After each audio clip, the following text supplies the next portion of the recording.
of our today's lab is measurements. So how can we measure a parameter we are particularly interested in? So, for example, let's suppose we have a usual resistor and we want to measure its resistance. Okay. So how this could be done? So of course we have a multimeter, so we can very easily measure it. But suppose that we don't have a multimeter at all. That only two instruments we have is ampermeter and voltmeter, and nothing more. So the way how we are going to measure it, I think it's more or less obvious. We can measure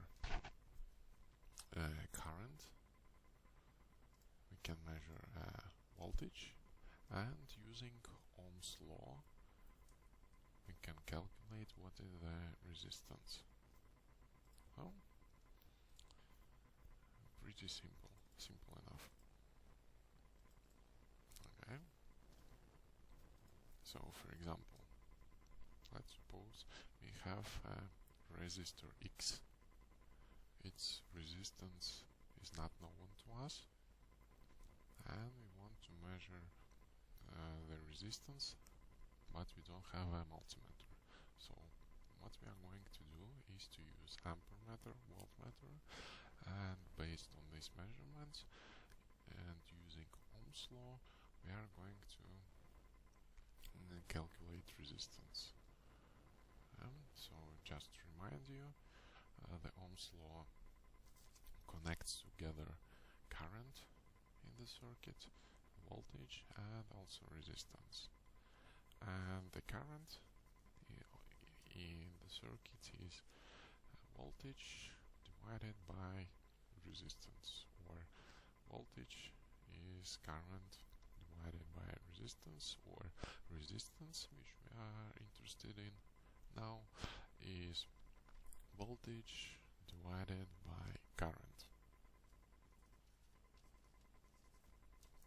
Okay, so but here the question is how actually we are going to measure it, because we have two options how this could be measured. So actually the choice is where we should put our voltmeter. So how we are going to connect it. So are we going to connect it here, or the second option, we can connect it here. Yeah. So that is, we can connect it in parallel here. So just to measure the voltage on this resistor, unknown resistor, or we are connecting it in parallel here. So we are actually measuring voltage on resistor and also on ampermeter. And so the big question which this lab should answer to is in which cases which circuit to use. So for example, consider we have connected our voltmeter here like this. So let's predict the results. So the voltage is 100 volt, DC voltage 100 volt, and resistor is 1 kilo ohm. So the simple calculations based on Ohm's law shows that current should be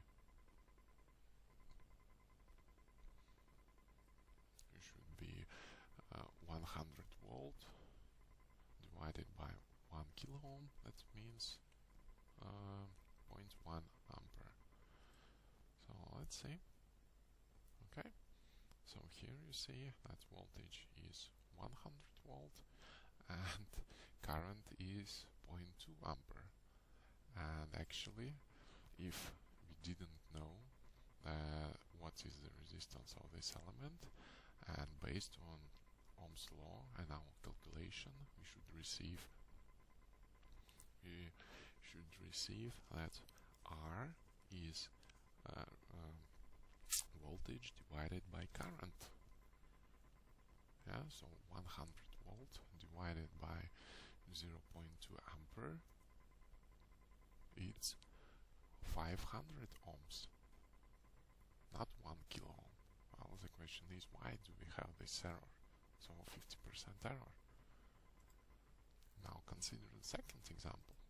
So if we connect our voltmeter in this way, yeah, so the same 100 volt, 1 kilo ohm, so the current should be, voltage of course is 100 ohm, 100 volt, and current is 0.1. Okay, but here we actually see that current is not 0.1 but 0.05.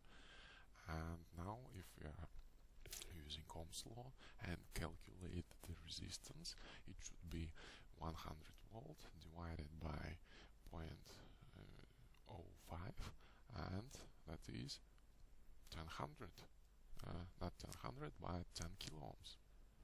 So 10 times, I'm sorry, 100 volt divided by 0.05 is 2 kilo ohms. That is, for once again we have 50% error. So now the question is why? And actually, during your simulations, during your investigation, you are also going to answer this question, why? So why do we have this error? Based on circuits I have just showed to you. And the second question is, which you should also answer, is in which cases we should use voltmeter connected like this, and in which cases we should use voltmeter connected like this. Yeah. So actually that's your task for this lab. So repeat my simulations, also make all needed your simulations, calculations, investigations, I don't know what you are going to do, and answer two very general questions. So first of all, why did we have such incorrect results? And the second one, in which cases which circuit should be used. So in which cases we should use the circuit like this, and in which cases we should use voltmeter connected here. So I believe for this lab I'm not going to send you a sample report, because it's very basic, very general questions you are going to answer. Just in your report cover these two questions, and also include your multi-sim safe to the lab, and also attach your multi-sim safes to your report. Okay, so that's actually all for today. Next time we'll start our simulations using active elements. I believe the first ones will be diodes and transistors. We will see how using diodes we can approximate transistors,